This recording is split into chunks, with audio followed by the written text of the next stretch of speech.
Good morning, everybody. Welcome to today's 1 Million by 1 Million Strategy Roundtable for Entrepreneurs.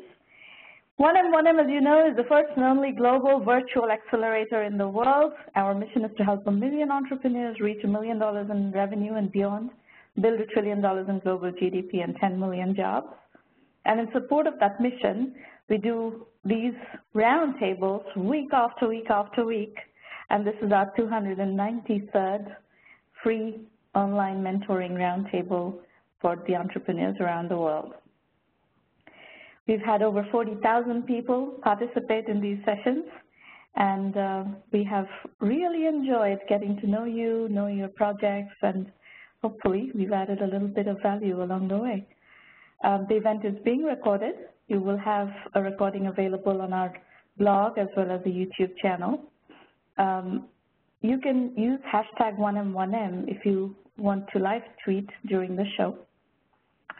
And we also publish a tremendous amount of rich content on entrepreneurship on our Twitter channels, 1M by 1M and @Romana. And our YouTube channel is 1M Roundtables. You'll find recordings of all our prior sessions there. These are the call-in instructions. We're not quite ready for call-in. We have 5 presenters first, so we're going to work with all of them first, and then we're going to open up the line for Q&A, discussions, whatever comments, questions. So it is, however, a roundtable, so we do want you to come and discuss and participate. So do line up your questions. One thing I would like you to keep in mind is this link that Maureen is putting up here. As we go through the session, we will probably be referring to it.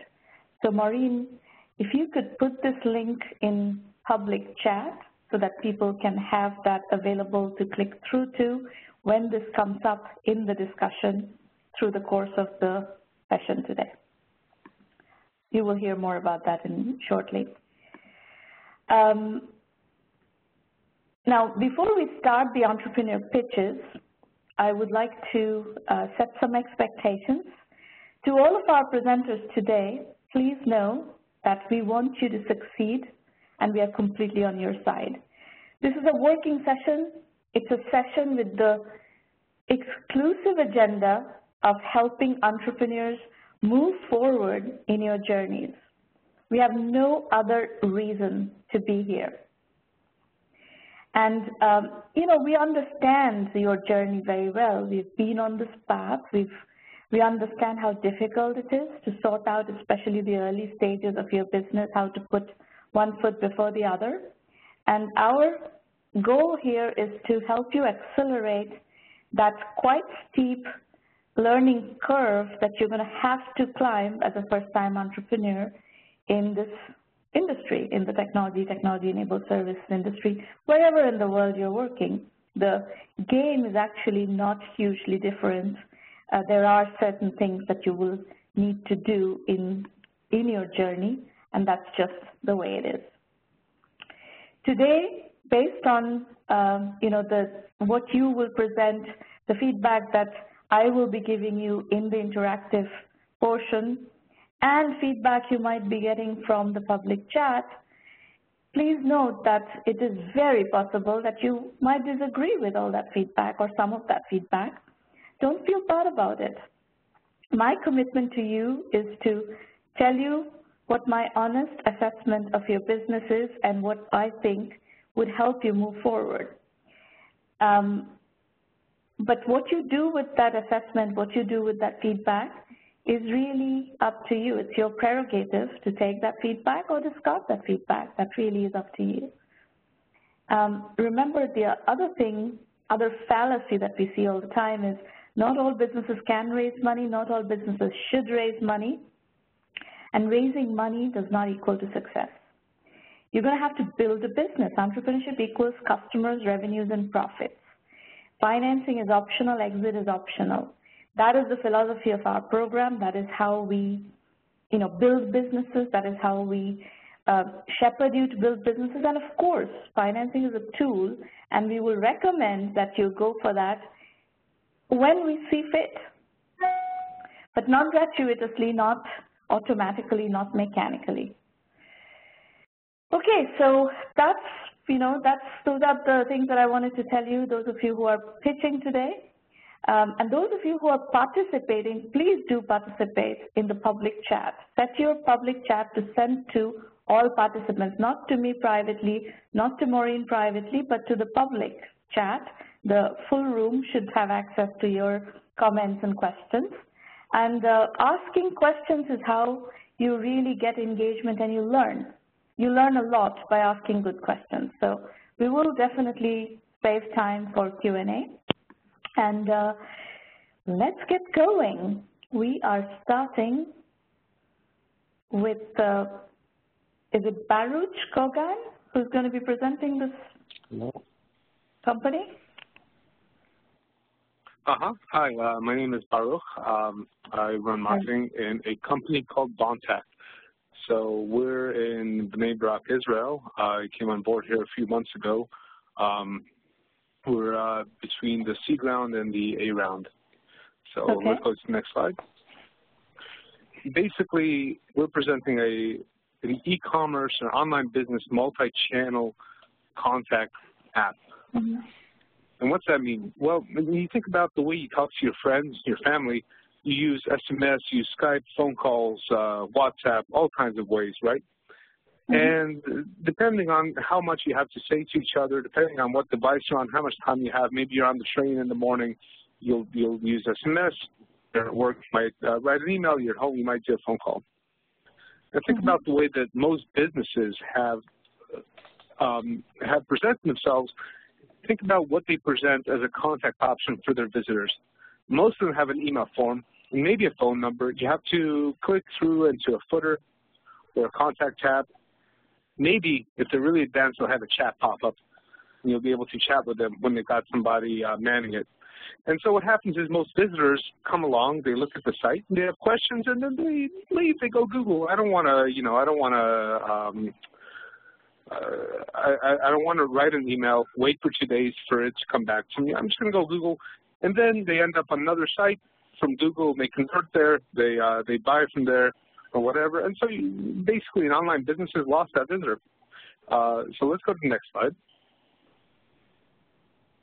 So this is what we do.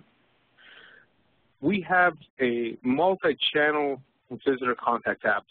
It's a widget on every page of the site. Right now we have live chat, SMS, callback, and email. And soon we're going to be integrating a bunch more channels, including WhatsApp, Facebook Messenger, and Skype. When a visitor on the site has a question, they just click on the widget, they select their contact option, and they can switch between the contact channels as they go. For instance, if I'm at work, I see something interesting, I'll start a conversation through chat, then I'll go commute home on the train, I'll switch to SMS, then maybe I'll request a callback, or I'll switch to email. All of this flows fluidly and freely.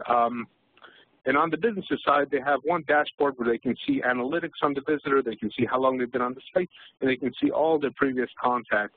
They can play call recordings, they can read all the chats, emails, and so on. Now, we work across a bunch of different platforms. You can see we have about, the list is longer now. We have about 8 or 9 different integrations. It takes about 2 minutes to set up on any site.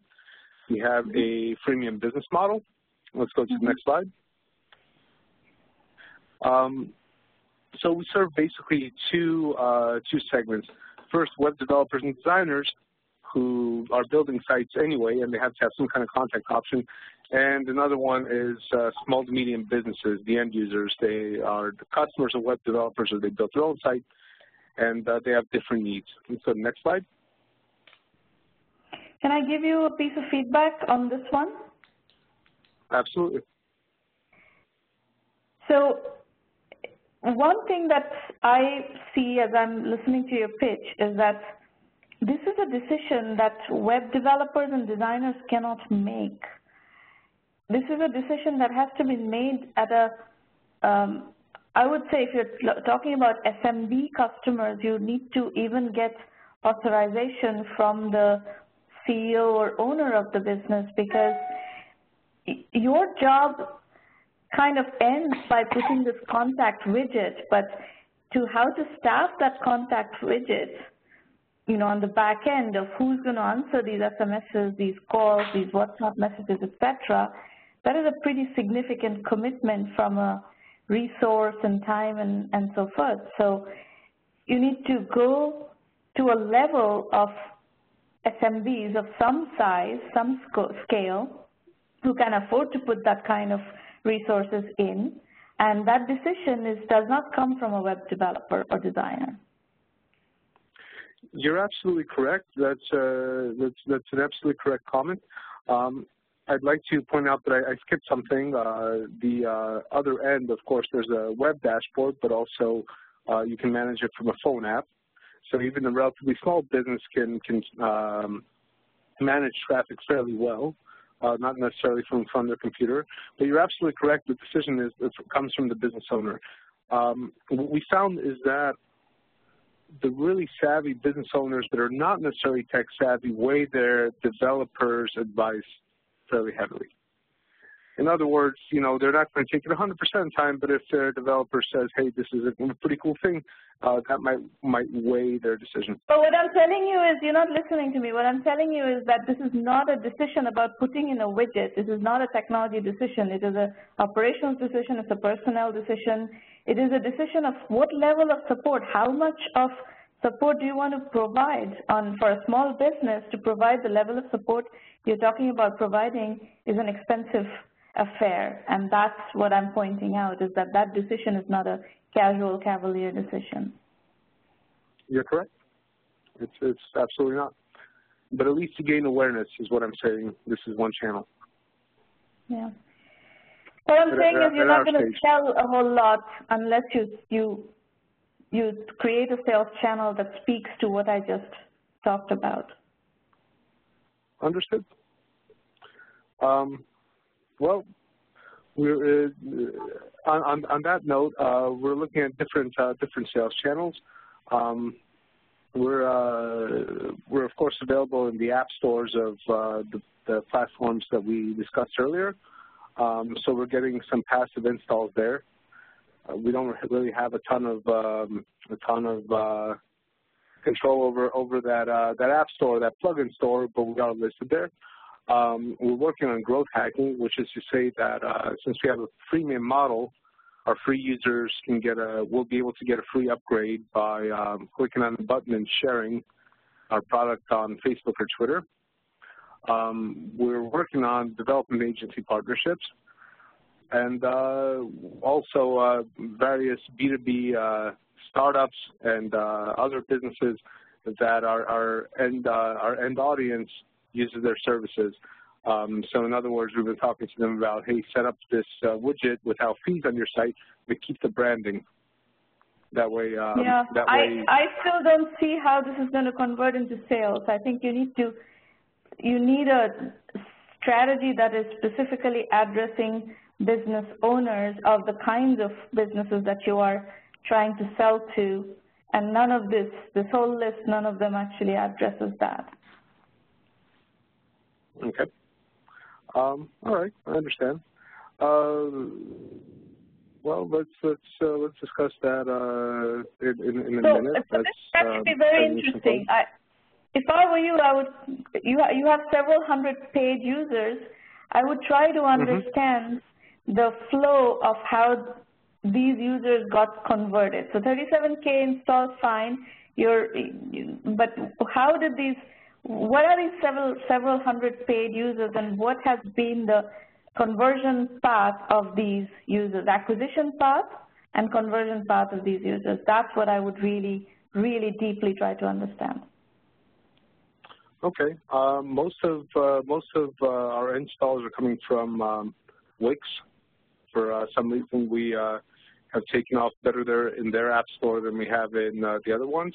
And most of these paid users have converted from free users because they've seen that their site visitors are using the widget, they're using the different channels, and our model basically charges by usage. So you get some amount of free contacts you get unlimited free chat and email, and you have to start paying after a certain threshold for SMS and calls.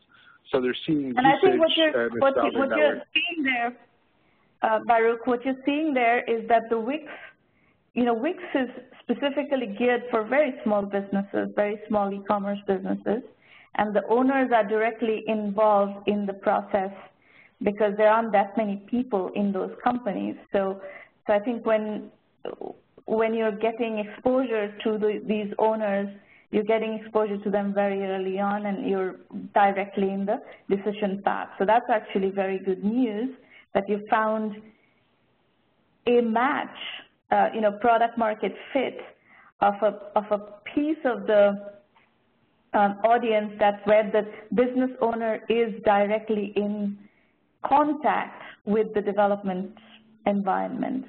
Wix, I think, is a very specific case, and I'm not surprised to hear that that's where you're getting the traction.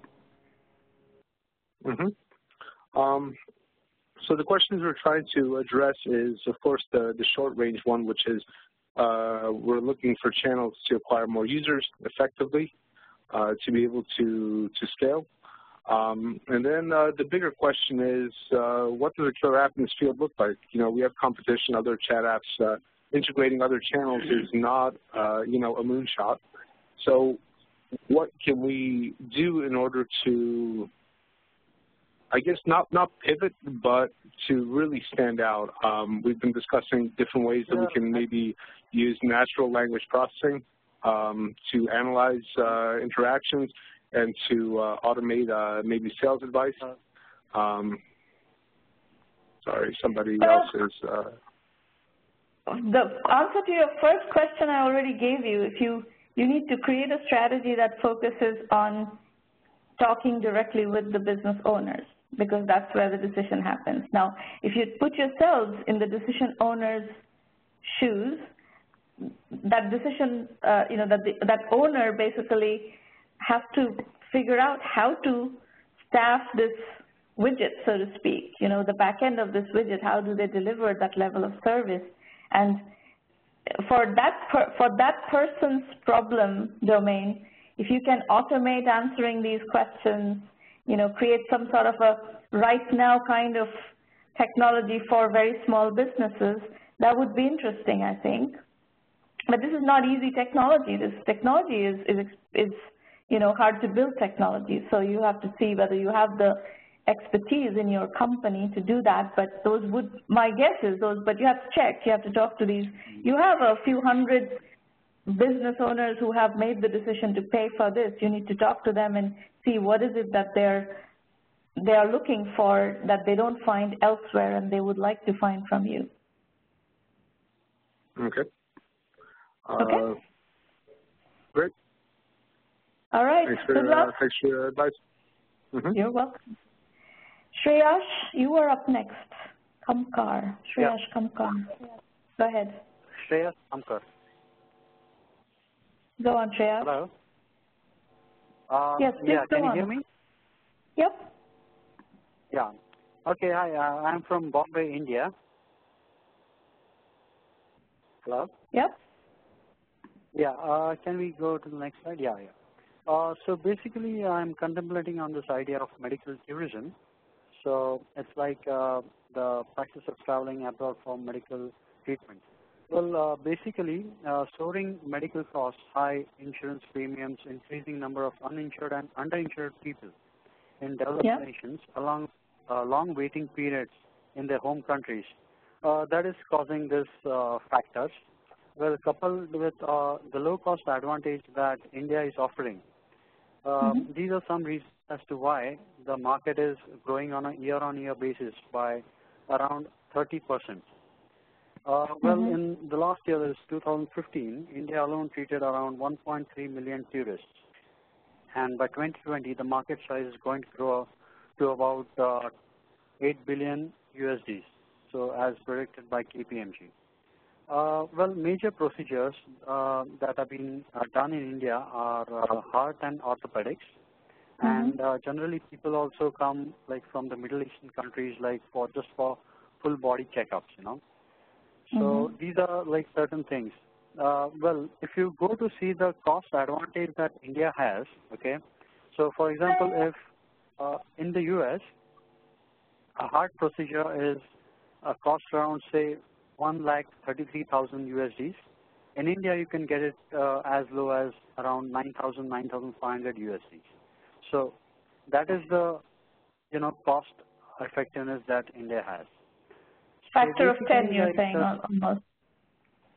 Sorry, I didn't get you, ma'am. A factor of 10. Yeah. Mm-hmm. So basically, like we will be, I'm contemplating on creating a website, rejuveline.com, and it will have various information on,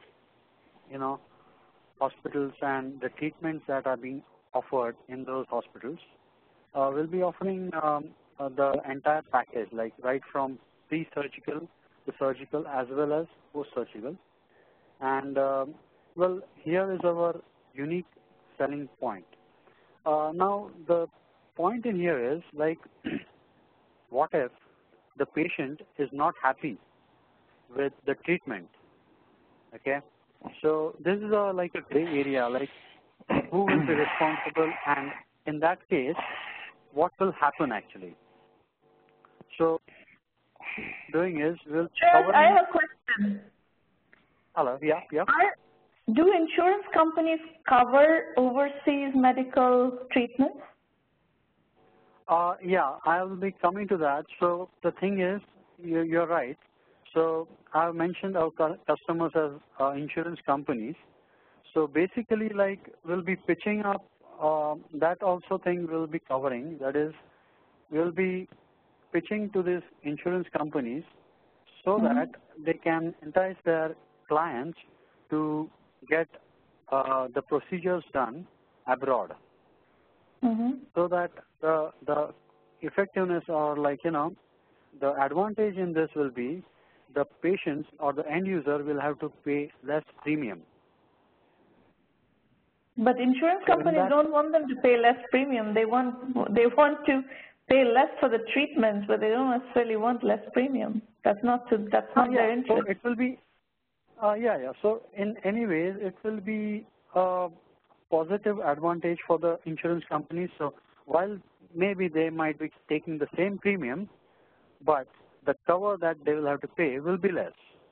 Did you get my point? Yes, I get the point. But the point, however, is whether these insurance companies are open to this kind of arrangements. And the things that you're talking about, these patients with legal formalities in foreign countries where legal systems are not very, you're talking about India. Indian legal system is an absolute mess.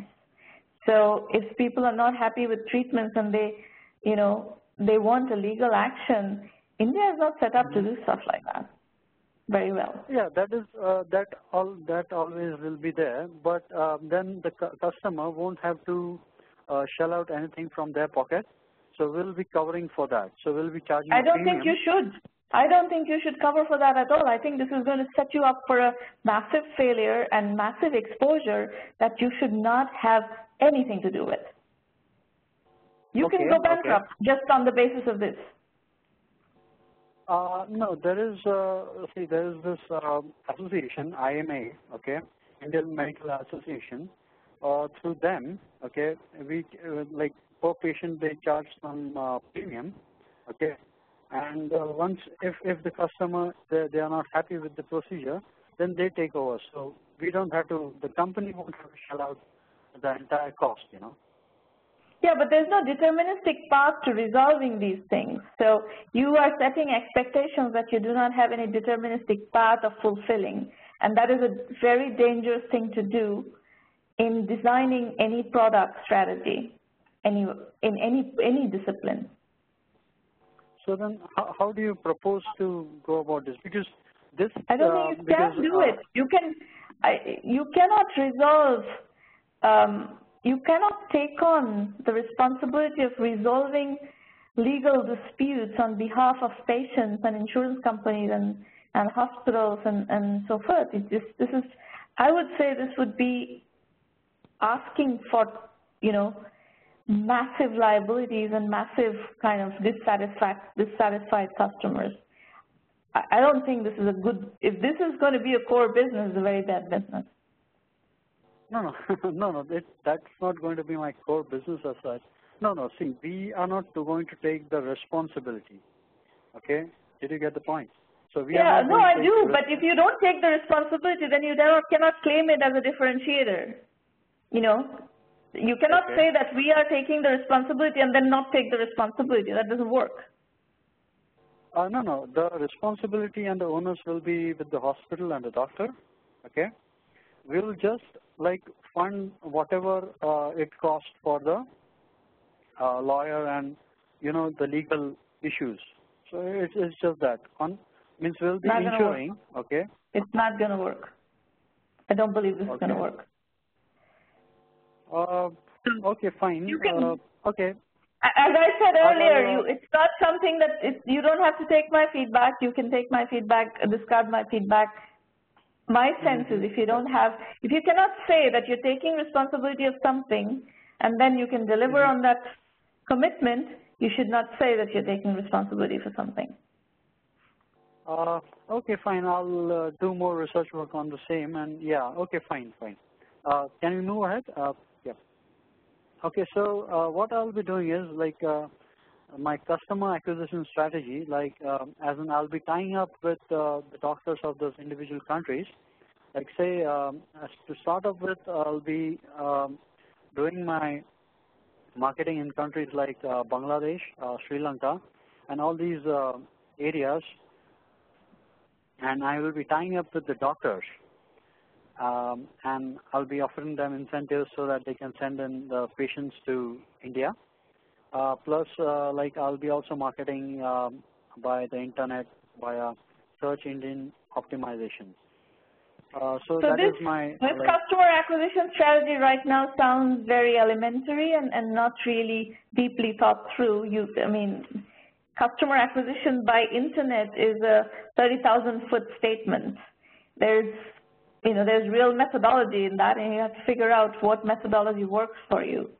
So as far as your, learning is concerned, you need to learn how to acquire customers using the internet. Okay. Okay.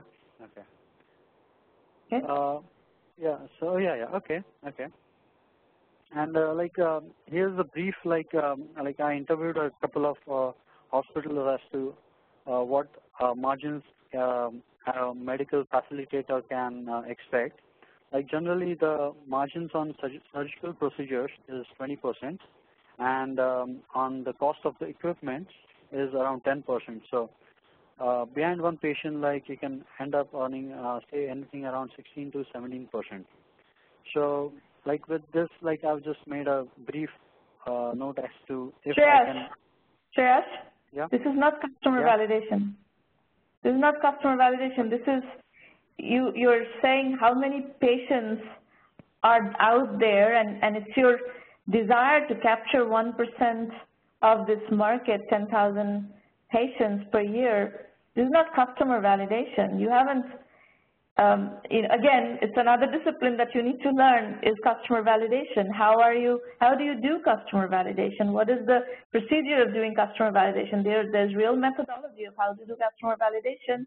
And what is customer validation? This is not customer validation. This is a kind of vague attempt to do total available market size analysis, which is yet another discipline that has also not been addressed here fully. So those are two disciplines that you need to learn. Actually, we've talked about three disciplines: customer acquisition, customer validation, total available market sizing, and you have all this stuff mixed up here. Okay. This is not customer validation. Okay. But you do need to validate. You need to validate. What you're saying here, if 1% of the market is captured by, say, 10,000 patients per year, what that means that you want to target capturing 10,000 patients per year. What is the customer acquisition strategy to get to those numbers? That's a huge target. How are you going to get to those kinds of numbers?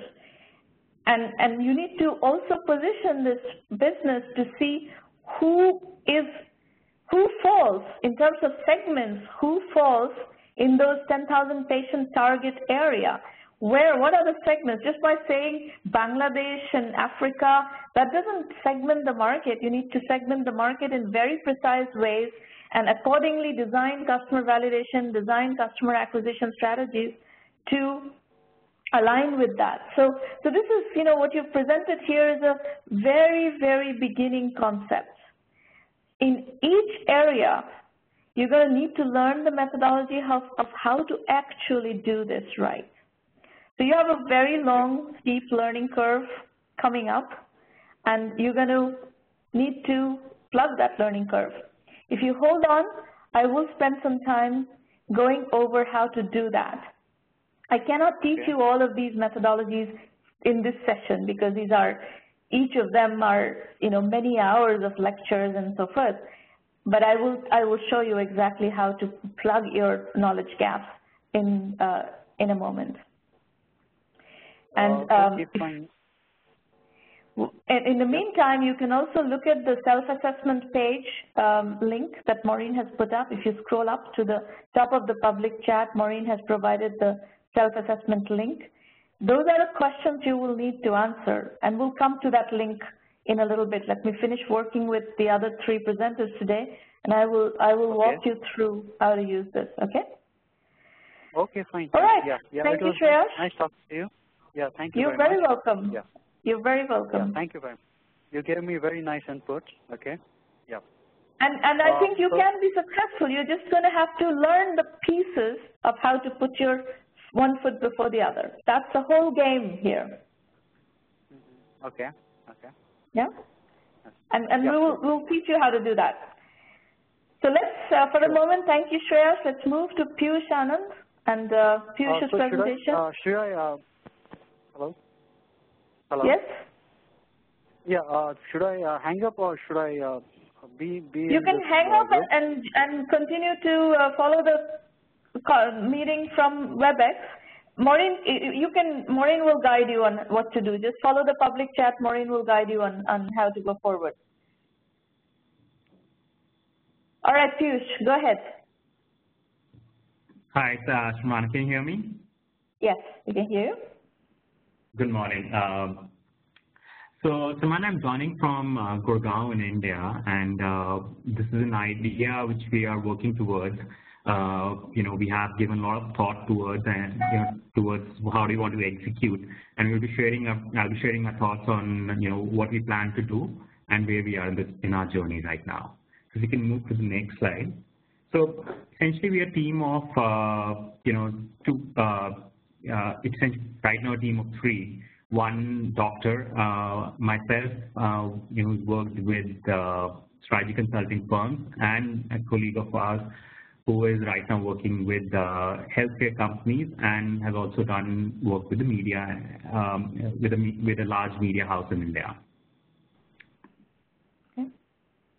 Okay. Essentially, what we are looking at is the idea that we have built is looking at the preventive healthcare space in India, where we want to work to where one of the challenges that India faces is a very low number of doctors per patient, doctors per population. Mm-hmm. What this means is that whatever number of doctors that we have in India are more focusing towards curative side, rather than working, rather than being able to channelize their energies on the preventive side, which would ensure that the diseases or lifestyle, challenges that people face don't happen. Because of the paucity of doctors and a large population, their efforts are concentrated mostly on curative care rather than being on preventive care. Right. And we've done some research in terms of, what is the healthcare spending, what is the, healthcare budget. What we have kind of, realized is the preventive healthcare services, which not being delivered by doctors, but by a trained paramedical or a clinical staff, would be a great opportunity to build onto. What this would mean is that you work, and we'll talk about how we want to build that out. But essentially, using a large pool of paramedical or clinical staff, we can work to we can work in the preventive healthcare space to restrict or control a lot of lifestyle management diseases. Yeah. Okay. So how we want to build it out is essentially a 4-step process. In the first step, what we want to do is we will be working with industry-renowned doctors who are recognized as experts in their field, and we would work with them to develop a program which essentially would be a kind of a training program to be delivered to a paramedical staff who can then use that learning from the doctors to interact with the patient through a mobile or an online platform. Now, we will select the doctors based on their expertise and their experience, and also the fact that what kind of equity they carry in the market in terms of how well they are renowned. So by working with these renowned sets of doctors, we will target certain lifestyle conditions, for example, diabetes management, weight loss specifically for example, for post-pregnancy, weight loss or weight management pre-pregnancy, or weight loss after a particular disease like cancer. So we will target these specific lifestyle issues, and we will develop programs with these expert doctors targeting each of these issues separately, get paramedical and clinical staff trained on that, and use them to then to deliver that lifestyle management program to the end consumer. Yeah. Right. So, in terms of why we have selected this problem. So, speaking with a lot of people who are in these different kind of life stages, whether it is having delivered a baby or suffering from diabetes. Essentially, there is plethora of information available to folks. So they will hear something from a medical doctor. They will also try and join a nutritionist who will tell them something. They will also go to a gym who will have his own philosophy of managing weight loss. What it means is that the end consumer has a lot of information, and everybody is telling that person stuff which may or may not be different from what the other person is saying. So there is no a set philosophy of solving a particular problem that a consumer gets right now. The other challenge which we typically face in India is that if you go to a doctor and ask a doctor to kind of give you a solution to cover all these 3-4 key areas such as nutrition and fitness, doctors are very expensive in India, and primarily due to the lack of expert doctors in India. So what it means is that only a very high-end consumer can actually afford getting a personalized service from a doctor. And the third challenge which typically we face, we have seen customers facing in India, is that they even don't know that what are some of the traits or some of the factors which would lead them to a problem. So, for example, for diabetes, what are some of the traits that exist in a pre-diet, before a patient actually becomes a diabetic patient, which could help him solve, which would mean that there's a possibility of managing that particular condition well, so that he does not become a diabetic patient in the end. So, Piyush, I think I understand what you're trying to do, and I imagine the audience understands what you're trying to do. We have limited time. Why don't we focus on some of the issues that you want to actually get help on? Right. I think we understand what you're trying to do. There's a lot of slides and a lot of text on slides, which is a bad idea. Right. But I would like to, the question that comes to my mind first and foremost is who pays. So it seems like you have some kind of a workflow with the health insurance provider. So why don't we talk through that first? No, so health insurance providers are essentially one of our marketing channels. Given the fact that if you are able to ensure that your consumers remain healthy, it means that the number of claims would go down. And we have seen that happening in health insurance companies in US where... So, but who's paying for this service? Is it a direct-to-customer? Is it a B2C offering? Right. This is a B2C offering. It would be paid by the consumers who are suffering from a particular either suffering from a particular lifestyle disease or are in a particular lifestyle condition which requires this kind of intervention. Okay. Which already segments your target customer base to people who can afford to pay what you're offering.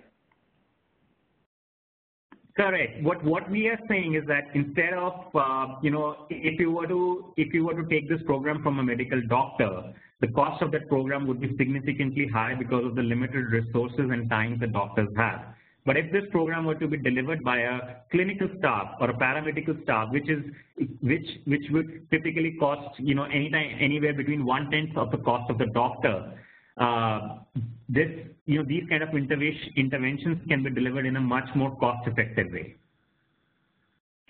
Understood, but it's still there is a segmentation in there.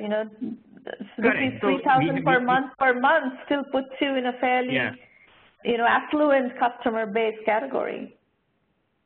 So this what we have, what this figure that you see on this slide is essentially what we started with at rupees 3,000 per month. What we want to bring this down to is about rupees 1,500 per month, per person per month. That's our target pricing that we have in mind, which would help us to target consumers in the metros, tier 1s and tier 2 cities. Our focus would primarily be in terms of customers would be tier 1 and tier 2 cities, because that's where the proposition of having a doctor sitting, a doctor who has worked in some of the most reputed institutes in Delhi can actually is actually you are getting a program which has been designed by that doctor at a very minimal cost. So the proposition would be much more stronger for tier 1 and tier 2 cities customers as compared to the metros in India. Mm-hmm. Okay, yeah. So can you talk through the metrics here, the operating performance metrics? Right. So what we have done is that the medical expert that we have on our board right now. So we started this program where essentially we were providing specific interventions on particular conditions. For example, post-pregnancy weight or diabetes management. We started this program out a year ago, where the doctor trained a couple of paramedical staff under him to deliver these interventions. So using that, using that particular model, we were able to scale to about 500 paid customers. And given that the model allows us to interact with customers using an online channel, we were able to target about customers from 42 countries. The average duration of a program which a consumer takes is about 3 months, and we've seen a resubscription rate of over 80% in that. So 42 countries, why are you doing this? What is the justification of trying to do this in 42 countries? No. Essentially, the marketing that we have done right till now has been very limited through the Facebook page. Now, it's essentially, when we say 42 countries, some of the consumers, would probably be, in some of the countries, it would be just 1 or 2 NRIs who are aware of this program through their network, who have come to us. So while we scale in the next phase, our focus will be very much primarily, very much the tier 1 and tier 2 cities in India. So right now, given the target segment that we had focused till now, it was a very premium customer. Some of the NRIs were willing to try this out, and it has kind of proved successful. Now to take it to the next level, we will be working. We'll be pricing the program at a much below price point, and our marketing would be focused on tier 1 and tier 2 cities. So these 500 paid clients have not been at this $45 a month price point, is it? No, they are at the $45 per person per month price point. So how does that get to 50 lakhs in revenue, $75,000 in revenue? because some of these customers are, so the minimum duration of the program is 3 months, and some of the customers have actually resubscribed after 3 months. So the doctor recommended program is for 3 months, and some of the customers have gone on to take the program for 6 to 7 months, 6 months or even 9 months. So they have paid for that. So that's how we have, that's how the revenues have are $75,000. Okay, good. That's great, actually. So just to very shortly, what we want to do is in the immediate term, we want to launch this program through a mobile app to bring the price point down, as well as target only 2 to 3 critical lifestyle issues such as post-pregnancy or diabetes management. Then in the short term, it would be to expand it to other key lifestyle issues that we as and when we get the right sets of medical experts on board, as well as the need for the customers. And then in the future, we would also want to to build a strong positioning which has enough barriers in place to have offline centers as well, because just having online may not would ensure that it could be replicated very easily. So in the longer term, we would also look to to partner with some of the offline clinics and use them to kind of drive our use them as a marketing channel in the future as well. It's going to be a lot more expensive. The minute you try to do offline centers, the cost structure of building the business goes up dramatically, and that's not necessarily desirable, especially not in a 24-month time frame. I don't think that's necessarily a desirable pressure to put on yourselves. Build the online business to sufficient scale so that you can differentiate or win on the basis of pure execution. And once you start executing, once you start having customer, a bit of a brand in that space, start having a critical mass of customers, a critical mass of systems and processes, those are not necessarily easy to replicate at all. Okay. So the key here is your online customer acquisition strategy is something that you're going to, again, same story, right? Everything is predicated upon being able to scale. The good news is you have been able to acquire some number of customers, but it's not necessarily in the sweet spot of where you want to recruit these customers. It's not necessarily in the sweet spot of how you want to deliver, at what price point. So there's some validation. There's cash flow, which is wonderful. So now there are pieces that you need to figure out so that it becomes a scalable, repeatable process. And just on the point in terms of customer acquisition, I think our focus would be, what a pharmaceutical company follows in terms of medical prescriptions. So in the go-to-market strategy slide, I had shown that, our primary focus would be to, get some doctors, use the doctor network for them to, refer this app to their customers, so that the doctors would get a referral code, referral bonus for every customer that they help us bring on board, similar to what we do for a medical, in a medical prescription. Sorry? You have to test it to see if it works. That's a good hypothesis. Then you have to test it, whether it's or not. All right, very good, Piyush. Good progress so far, and I think you're definitely on a path, and there are pieces that need to be figured out still. But the thing that I like the most is that you have a handful of customers. Even if the price point is not exactly what you want, you have been able to sell this somehow and generate some revenues, and you've got some level of validation, which you're going to still need to position this right. You're going to need to align a customer acquisition strategy with that positioning and so forth, but you can work on it. That's great. Congratulations. Okay. Thank you. Thank you for your feedback. You're very welcome. John Jim, you're up next.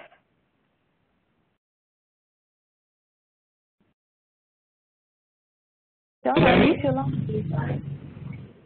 Hello? Yes, go ahead, John. Yeah, so we have a travel startup called Hollymobi. Hollymobi is created as a holiday buddy, which you can use especially for foreigners who are coming to India, to talk to real owners of homestays and properties, and basically also get a lot of their questions and tips they need to know when they come to India answered by real hosts. And we using this latest technology called virtual reality to actually showcase the room and the ambience at the holiday destination. Okay. So our basic premise is, especially when we have homestays and apartments in places like cities like Bangalore, where the holiday could use, the owners are actually open for flexible pricing when the number of days more. Let's say the holiday family takes it for 1 week or maybe for 2 weeks, or they come for a longer period. But in the current online travel agency sites like Make My Trip and like the Clear Trip or GoIBBO in India, they are not capable of handling that particular flexible pricing. So HoliMobi would actually help the traveler or the holiday to actually talk to the owners and negotiate a price which is convenient for both of them, and most importantly, ask for the local insights and different things they can do to plan out their itinerary.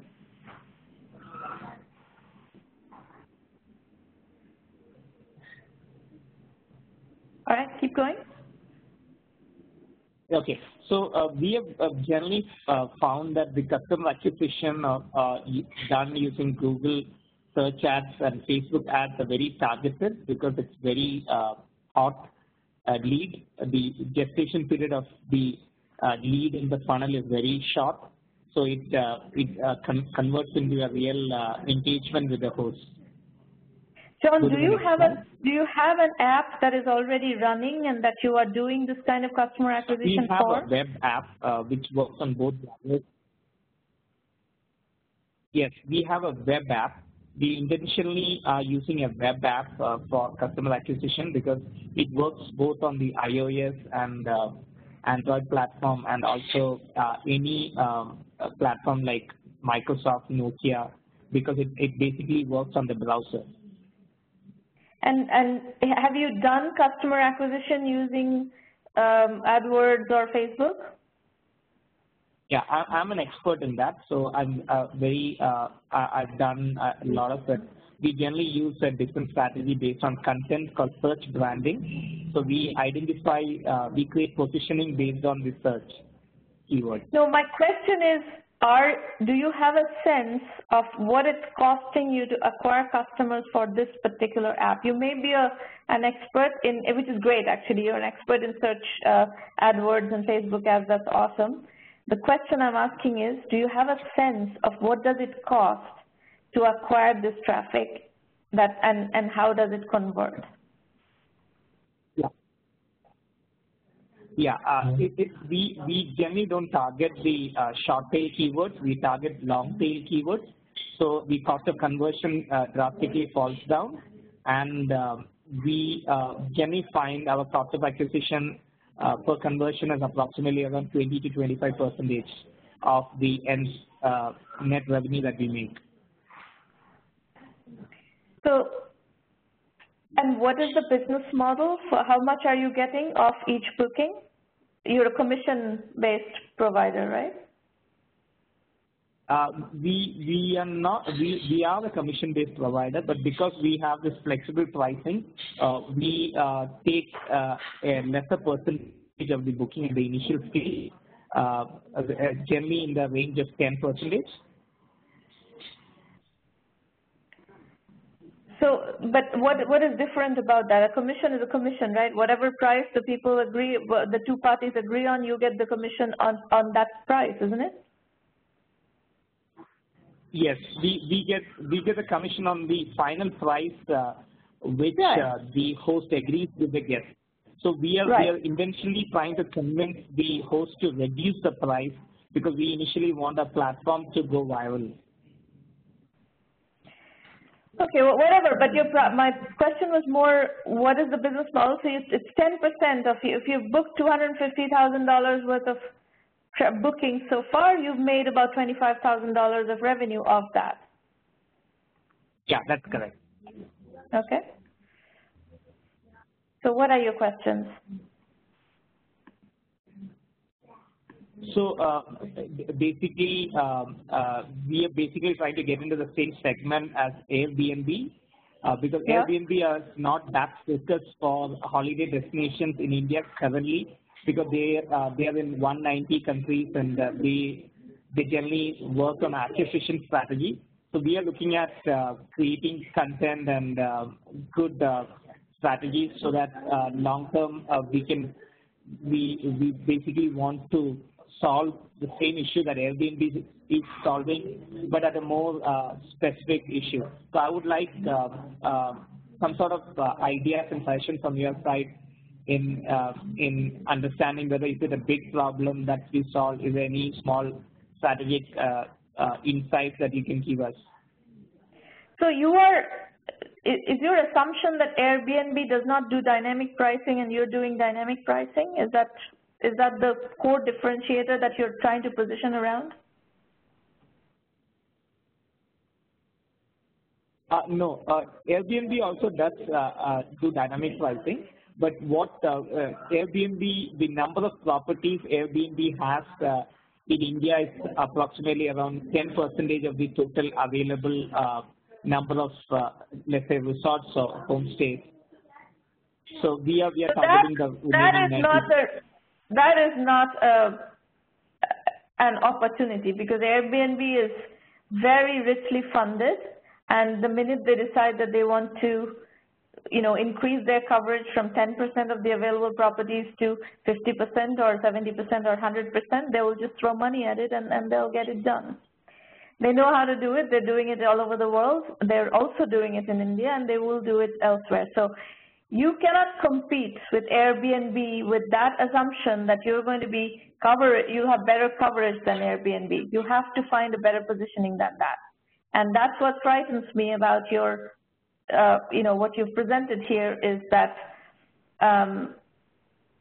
it's lacking differentiation, and you basically get steamrolled by Airbnb somewhere along the way when they decide to up their focus on the Indian market. Okay, so I think that is something which we should watch out for, right? You have to watch out for, you have to come up with something that is sufficiently differentiated. We talk about positioning a lot here. You have to understand one thing. We are in 2016. The internet has been around for more than 20 years. Smartphones have been around for almost 10 years. And there is a lot going on. In every segment that you want to get into, there's a ton of activity. There are competitors, there are people who are doing different things. So you have to find the gap, you have to find the positioning, you have to find differentiation. So for each of you, in each of your spaces, in each of your segments, you're going to need to go through a thorough positioning exercise. So the one thing that you absolutely need to learn ASAP is positioning. So John, if you understand positioning, if you learn positioning and then apply the principles of positioning onto your current business concept, you're going to be able to evolve your concept to something that has the ability to defend yourself in a crowded market. That is the whole exercise. That is the exercise in front of you. That is the immediate priority exercise in front of you. Yeah, I realize that. So I'm actually looking forward to getting connected with you on a one-to-one sort of model sometime down the line, because I definitely understood that, because we have been bootstrapping for close to 2 years now. So we definitely understood there's a need, we need to differentiate ourselves now. Okay, well, if you hang on, I have one more person to work with, and then I'm going to spend some time talking to you about, we've identified several knowledge gaps today, right? We've talked about positioning as a gap. We've talked about customer validation methodology as a gap. I will talk to you a little bit later, after I finish the next presenter's pitch, I will explain to you how you can very rapidly plug those knowledge gaps. So hold on for a second. Thank you so much. You're very welcome, John. The last presenter today is Giovanni Galluccio from Trento, Italy. Go ahead, Giovanni. Can you hear me? Yes, we can hear you. Yes, okay. Good evening. I'm Giovanni. I'm calling from up north Italy. I will try to introduce this idea of in-net cooperation between manager and not engaged people. It's clear to anyone the definition of NEAT because it's more used in European community bureaucracy. Basically, are young people who are not engaged in education, employment, or training, so kind of young dropout. And there is an inside part of this growing population who is also growing with the dependency on technology. I was working 8 years on this small area of Italy called Trentino with 1 million of inhabitants as a trade unionist. So I was focusing on public policy to avoid the growing of this population. But there was a big political deal to avoid to talk about this. And now in Italy, they figure out that we are first in Europe concerning this growing population.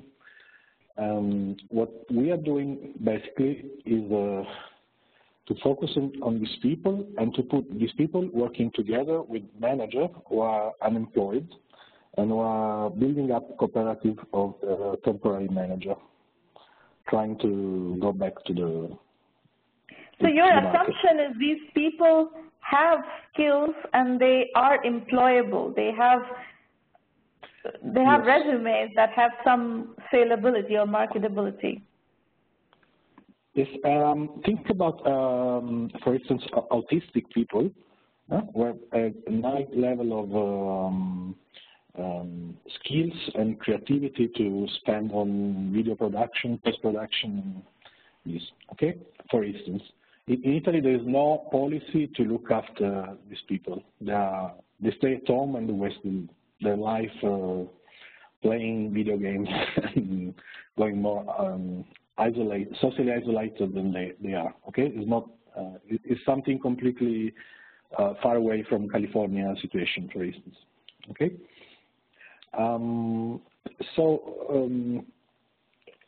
I'm working also with a dumping structure, international dumping structure, and we are focusing on criminal profiling approach in order to work with the states that were mafia business and were after public prosecution, they are. We try to bring back to normal economy the system of mafia business. Okay, so these two really distant and far away market are somehow related, and we ask for the cooperation of this e-NEAT and NEAT population in order to test criminal profiling and criminal attitude of managers that we need to use as basically as temporary manager in order to bring back to a normal Giovanni, economic system. What? Yes. Hello. You have now spoken for a few minutes, and I don't know about others. I don't understand what you do, and I'll tell you that the reason that is a problem is that I'm a highly trained person to listen to a pitch and very quickly understand it. So there's a problem with how you're presenting your concepts. That is not a clear way of explaining what you do, how you do, whom does it help. I think the part that I got was there's this population of not in education, employment, or training population that you're trying to help. and you're trying to help them find employment. That part we understand. But there's a lot of wording here in the middle of all that are kind of, one, distracting, two, not very clear on what your value proposition is. Whom are you working for? Who's your customers? Your customer employers who are trying to hire from this population? Or is your client one of these needs who's looking to be placed? Even that is not clear to me at this point. Okay. Or is it the government who wants you to run programs? Yes, okay. The clients are the three that you mentioned. Basically, government for what concerns. Giovanni. That is a place where your positioning falls completely flat. You cannot, I mean, these are three completely different types of entities. For a little company to cater to the needs of all three customer segments is going to be very difficult. So what I can do for you is, if you explain to me a use case of how this system is going to flow, I can help you, I can steer you towards which one is the most likely customer. And remember, a customer is not just a user, a customer is the one who pays. So who's paying for your solution determines who's your customer. Is the individual paying? Is the end paying? Is the enterprise paying? Is the government paying? Who's paying? Depends on the client, because if we have the government as client, they are pushing public money in order to take care of needs of people not engaged, but at the same time they have a problem to solve with outplacement of a lot of managers. In Italy at the moment, for instance, where I'm working, with bank collapsing, okay, the local bank collapsing. So this could be, if you see the public government as the client, they are paying for both the market. Then again, according to the Italian law, because I guess it's also a problem of law regulation according to each nation and area where you work. You can sell out placement service to management, of former manager, or people who are interested in temporary management placement. Okay, and we don't take money from need people, even if it's possible. That's my point. So that is not your customer. Individuals are not your customers. So we have, out of the three, we've ruled out one. Individual is a user, not a customer. If the focus is on needs, I agree with you. If the customer is a manager, it can be also an individual client. Okay. So this is where I'm going to ask you, Giovanni, is to learn positioning and figure out where do you position this company. If you try to do too many things, it's not going to work. As a young, small company, laser-sharp focus and laser-sharp positioning is the way to build a company. There's no other way to do it.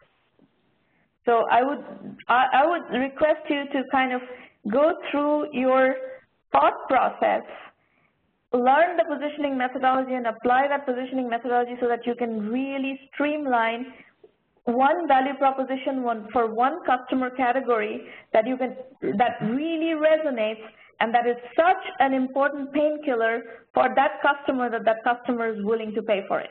This is what we need to arrive at. You have a lot of stuff in these slides, and I understand that you're trying to place needs and so on and so forth, but right now, this presentation is quite confused, I think, and confusing.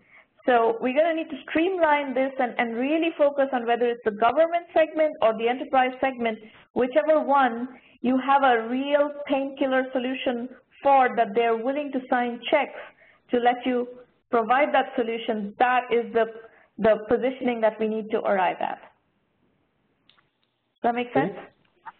Yes, yes. No, I agree with you. It's quite confusing because it's probably it's too concentrated on a local experiment also. So it's according to a local regulation system. Well, no, it is missing all the tried and true proven methodology points of how to do a pitch, how to position a company, how to explain a value proposition, how to create validation, all the things that are, you know, methodology elements that are missing. So Giovanni, if you allow me to do one exercise for all of you who have presented today. I'm going to want you to go through the self-assessment link that Maureen has put up on in the public chat. So have all of you been able to identify this link? If not, Maureen can put it up again. It's 1m1m.shromanamitra.com, free public roundtables, the 1m1m self-assessment. Have you found this? Okay, I'm looking. So all of you who have presented, I would like you to click through that and look at the questions in the self-assessment. I can't see the link at the moment. Sorry. You cannot see the link? No. It's in the mail she sent. In the public chat? Go in the public chat. In the public chat, yes. No, I don't see it. But it's probably a problem of connection with my mobile. Okay. Now I see a new message. Okay. Now I see it. Sorry. Okay. So Piyush, do the same thing. I'm going to talk with all of you. Shreyash, Piyush, Giovanni, John, all of you. Baruch, please look at the self-assessment page. And you will see a set of questions there. All of these questions you will need to answer in building a business to the next level.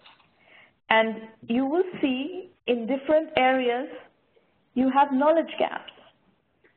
Based on our discussions today, for each of you I've identified a set of knowledge gaps. Definitely positioning is a knowledge gap for several of you. Definitely Giovanni, all of you actually have some level of knowledge gap in whether it's customer acquisition or positioning, in some cases customer validation. You're going to need to plug these knowledge gaps as soon as possible. And one thing we can do right now is there's something we are testing at the moment. It's not yet out in the public domain, but we have a new offering that we're going to give you called 1M1M Basic, which is just accessing the curriculum to plug those knowledge gaps. Maureen, could you please put the basic curriculum only offering?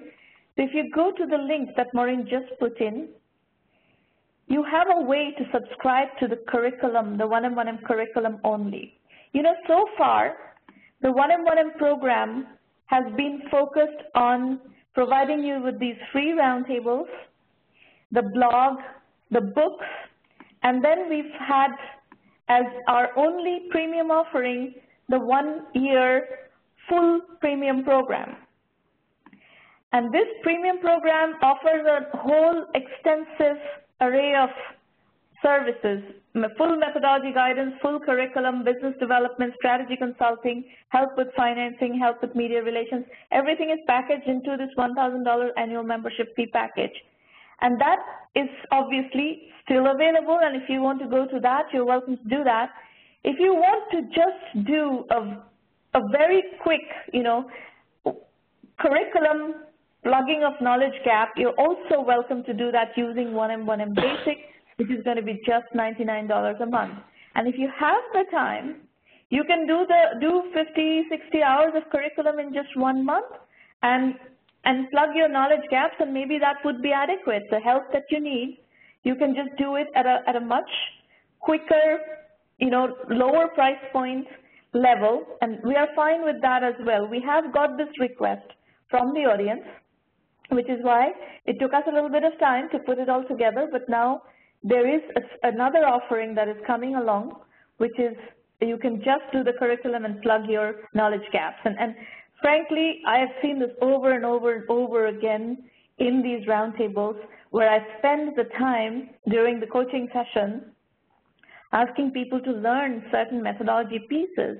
And I just don't have the time to, teach you that piece of the methodology that is a knowledge gap for you in 3 minutes. There are several hours of curriculum, case studies, and et cetera that we've put together. You can just spend, within a couple of hours, within like 3 or 4 hours of studying a particular module where you have your knowledge gap, you can immediately plug that gap. And that is what drove us to offering you this 1M Basic. So if you choose to plug your knowledge gaps using that, please feel free, and it's now available to you. Do you have any questions, anybody, on this, on what I just said? It is new, so you're very welcome to ask questions. Piyush, Anand, you have your hand up. Feel free to ask questions in the public chat. We'll start taking questions in the public chat. So while you're doing that, of course, the premium membership is also available to you, and I just explained to you that the premium membership is a more expensive 1-year commitment.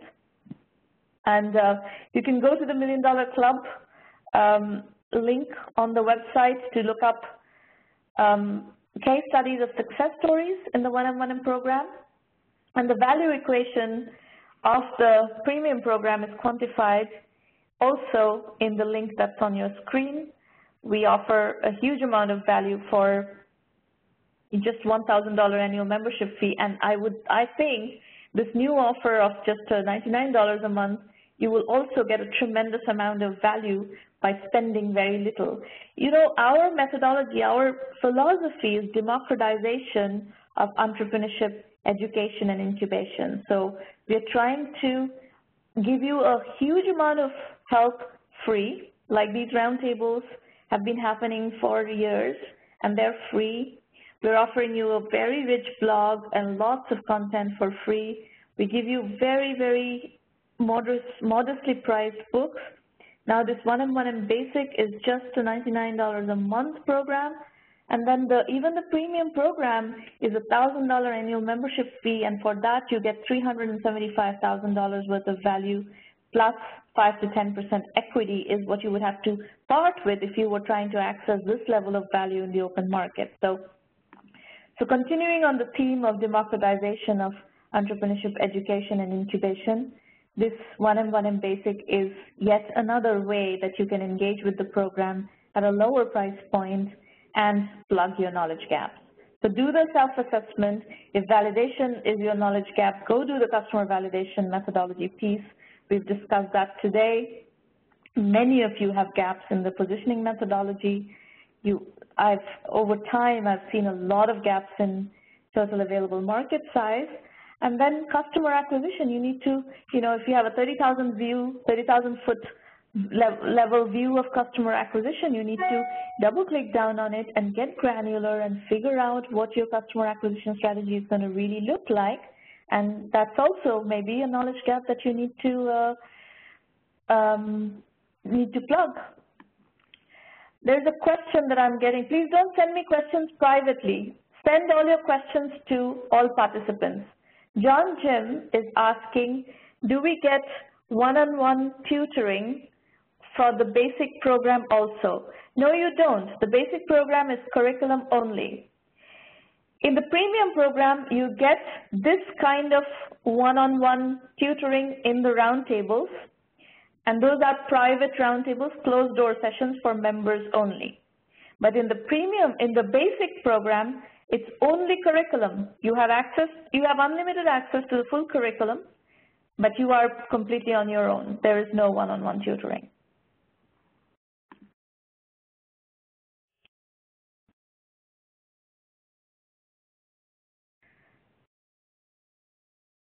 Giovanni, I'm not sure what you're trying to say. You can't see the name any longer. I'm not sure what you're saying. So folks, on your screen is the 1M self-assessment link. Do the self-assessment, see where your gaps are. Use, if you like, the 1M basic curriculum only program to plug those gaps. And then, let's say you do the curriculum for a month, 2 months, 3 months, whatever time it takes for you. There's, over 300 hours worth of curriculum material that you have access to, but you probably don't have 300 hours available in a month to do curriculum work. So you're going to, maybe you will take a little longer, maybe you'll take, you'll be able to commit 50 hours in the first month. Whatever way works for you is fine with us. And if you decide one-on-one tutoring is something that you want to avail of, then join the premium program straight away and you have access to one-on-one tutoring in these roundtables. And you can start doing the curriculum, start bridging your knowledge gaps, and then come to the private roundtables where we will do exactly what we did today based on your, the combined use of the curriculum and the one-on-one mentoring in these. By the way, these are not private one-on-one mentoring. These are roundtables. So the premium roundtables are part of the premium program, not the basic program. This is a distinguishing factor. Okay, so on the website you have plenty of information about the premium program. The basic is new. If you have questions about the basic, come back to us, reach out. Now is a very good time. We have another 9 minutes to go in the session today. We can answer questions now. You can reach out to Irina and ask questions as well. One thing I'll tell you about the curriculum. The curriculum is taught in video lectures and case studies. It's been developed over a 10-year period.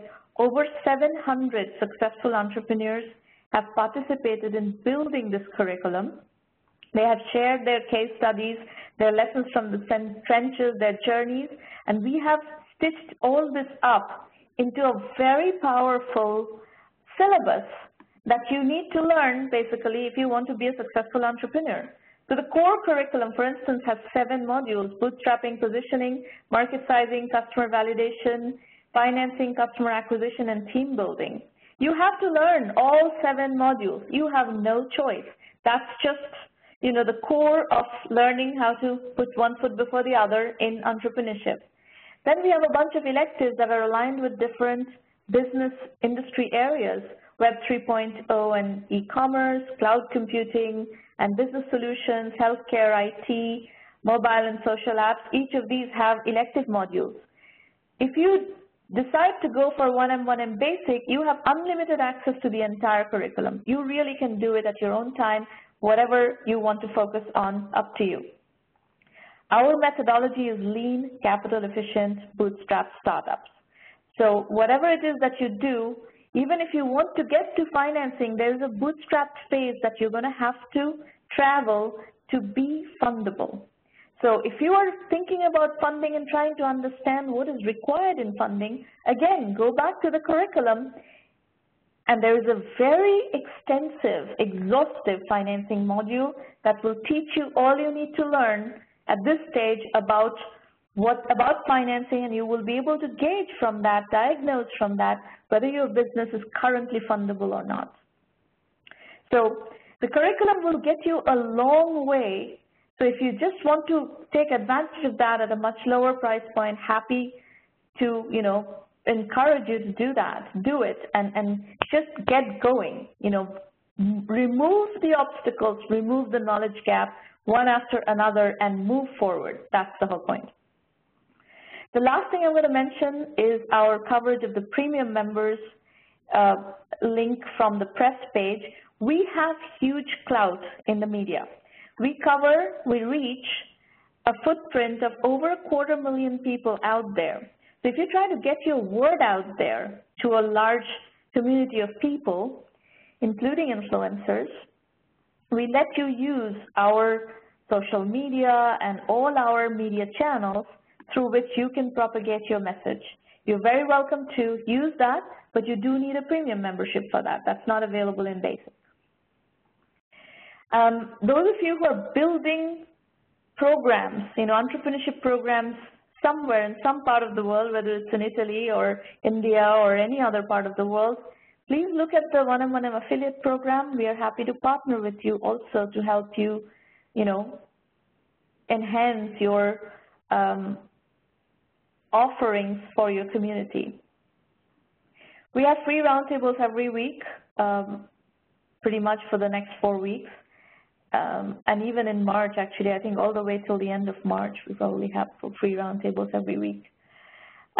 Vision India 2020, there's one chapter in particular. We had discussions about healthcare IT today, and some of the ideas that we discussed today actually are very much in line with some of the things, some of the business ideas that I've discussed in Vision India 2020. There's a whole healthcare section, for example. And essentially, Vision India 2020 is a fiction book. It's a business fiction book where I published 45 of my business ideas that are billion-dollar business ideas that you can take and you can morph, you can interpret, you can, borrow, beg, whatever, steal, whatever you want to do with these ideas. You're welcome to do it. So it's an ideation book and it's a strategy book. So for each of the ideas, I've very meticulously worked out strategy. So those of you who are looking, especially in some of the ideas in healthcare that we discussed today, you may be able to find resonance in this book and find strategy pieces there as well. Ben Stern is asking, I have a university admissions consulting startup. I'm looking at market strategies for students and parents in India and would like to have some input from any of the hosts or participants. Ben, you're going to have to come and present at one of the roundtables with slides so that we have a more comprehensive view of what is it that you're doing. And then you can get feedback from me and your peers in the audience here.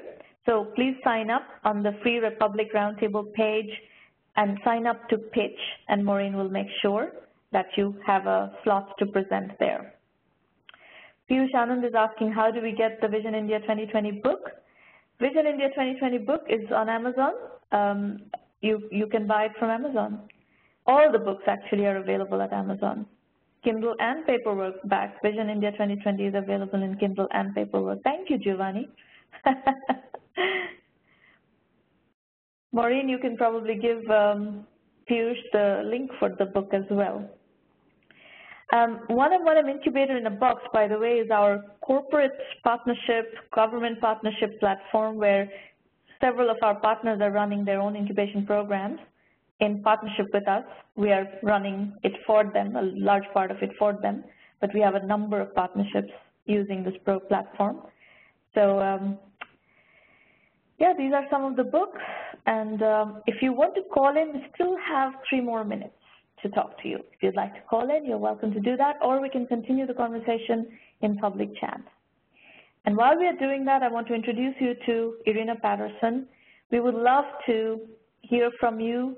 And one of the questions, Irina will answer all your questions about any part of the 1M1M program. One thing she's particularly interested in learning from you, and I am particularly interested in learning from you, is whether 1M1M Basic is something that meets your needs. We know that there's a set of customers or set of entrepreneurs for whom 1M1M Premium is the right program because you want to access the roundtables and the mentoring and the introductions and so forth.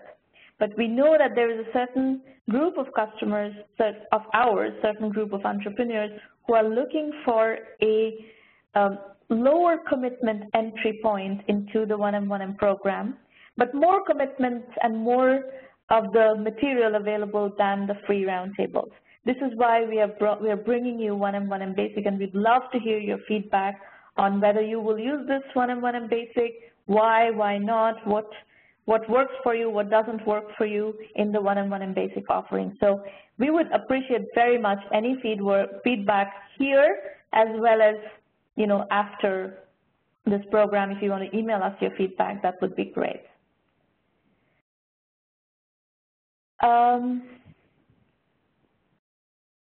Giovanni, so why Amazon says it's a call to Indian entrepreneurs everywhere? No, actually the book, you're talking about Vision India 2020, right? This book essentially uses India as either the market or India as a production backend serving global marketplaces. The types of ideas that are in this book are very much set in the Indian context. However, if you read this book, you will see that many of the ideas will apply to other economies, other emerging markets in particular as well. It will apply to a lot of African markets, Latin American markets, Asian, East Asian markets, Eastern European markets, and so forth. So it's an ideation book, you know, anyone can read it, look at the ideas, and see if it applies to your thought process and what ideas it triggers for you. Okay? Any other questions?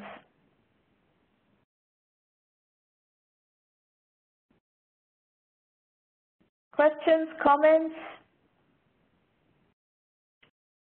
Anything you want to ask or discuss about 1M Basic, which is new? We understand that it's not yet as widely publicized, and it won't be for a while. This is right now it's a kind of limited offer. We're not opening it up to everybody yet, but those of you who are at this roundtable today are very welcome to sign up for it.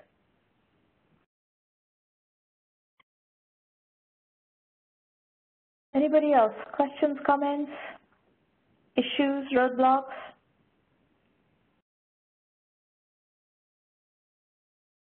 Was the session helpful to you today?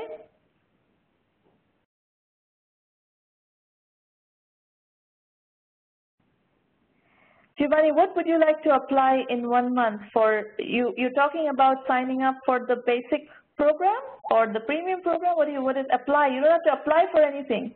You can sign up for 1M Basic or 1M Premium, whichever suits your needs, anytime. Anytime you want to do it.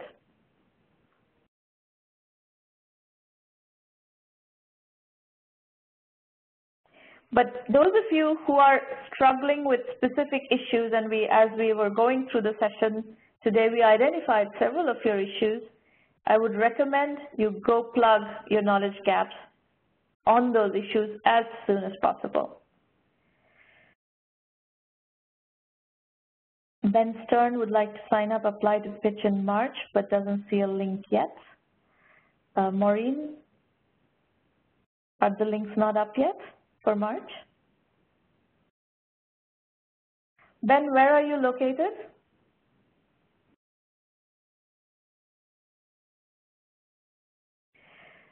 John, Jim, you're again asking me questions in public chat, but you're directing the question to me privately. I will put the question here in, I'll just cut and paste the question. John Jim is asking, in the context of molding our travel startup, can you share how the premium program can help us? If you go to the website, you will find extensive information about what to expect from the premium program. And there are tons of FAQs on the premium program as well. So there's a link, what to expect from the premium program. There's a set of video FAQs. If you just go through those, I imagine that question would be answered amply. And if you have still further questions, reach out to Irina and she'll answer your additional questions as well. But this is, this is an online program. So please know that you're going to have to do a lot of online studying on your own. So in terms of figuring out whether the program works for you or not, also the best is if you just use the website to decide for yourself whether this program works for you or not.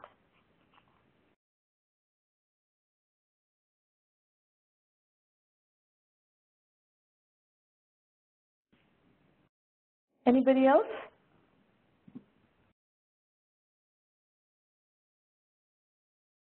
So Ben, you're from Silicon Valley originally, and you're right now in New Jersey.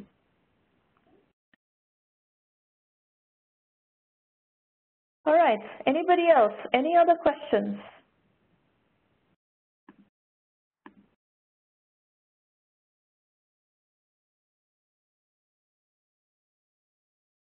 Okay. So folks, if you don't have anything else, we will wrap up for today. You're most welcome. Giovanni, it's possible to participate to Roundtable with a group. Yeah, sure. You can invite all your colleagues, all your team members to come to the Roundtable and you will receive the join link, you share the join link, and everybody can participate, no problem at all.